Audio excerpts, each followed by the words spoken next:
الحمدللہ الحمدللہ وحدہ والصلاة والسلام علی من لا نبی بعدہ اما بعد فاعوذ باللہ من الشیطان الرجیم بسم اللہ الرحمن الرحیم۔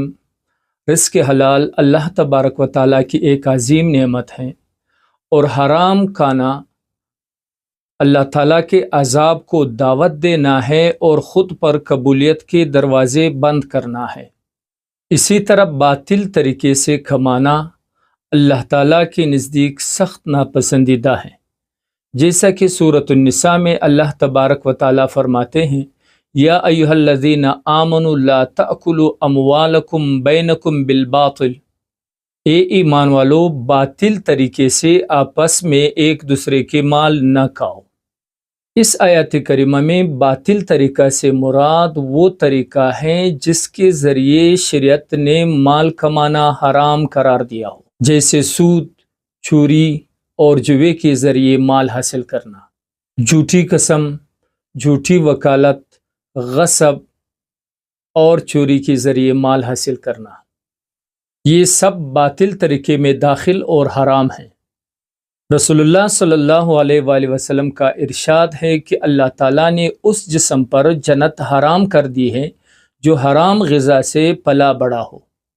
لہٰذا اس آیت اور اس حدیث سے یہ بات کھل کر واضح ہوئی کہ بحیثیت مسلمان ہمیں ہر حال میں حرام کمانے سے اجتناب کرنا چاہیے۔ اب سوال یہ ہے کہ جس شخص نے حرام طریقے سے مال کمایا ہے اس کا کیا حکم ہے، وہ اس مال کو کس طرح خرچ کرے؟ تو اس مسئلے کی تفصیل یہ ہے۔ نمبر 1، اگر حرام مال چوری یا غصب کے ذریعے حاصل کیا گیا ہو تو اس کا حکم یہ ہے کہ یہ مال اس کے اصل مالک کے حوالے کیا جائے۔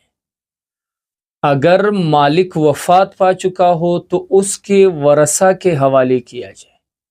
اگر یہ بھی ممکن نہ ہو، یعنی اس کے ورثہ معلوم نہ ہو، ان کا علم نہ ہو، تو اس مال کو مالک کی طرف سے ثواب کی نیت سے مستحق زکوٰۃ کو دے دی جائے۔ نمبر 2، اگر حرام مال سود، جوا اور رشوت کے ذریعے حاصل کیا گیا ہو تو اس صورت میں بھی اصل رقم کو اس کے مالک کے حوالے کرنا ضروری ہے۔ اور اگر سودی رقم کا مالک نہ ہو، جیسے بینک کا سود، تو اس کا حکم یہ ہے کہ بغیر ثواب کے نیت کے اس مال کو صدقہ کیا جائے۔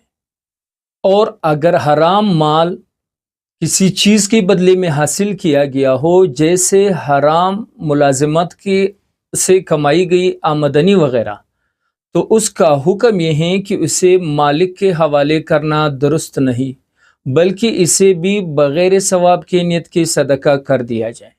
زندگی رہی تو اس موضوع پر مزید بات ہوگی۔ وآخر دعوانا ان الحمدللہ رب العالمین۔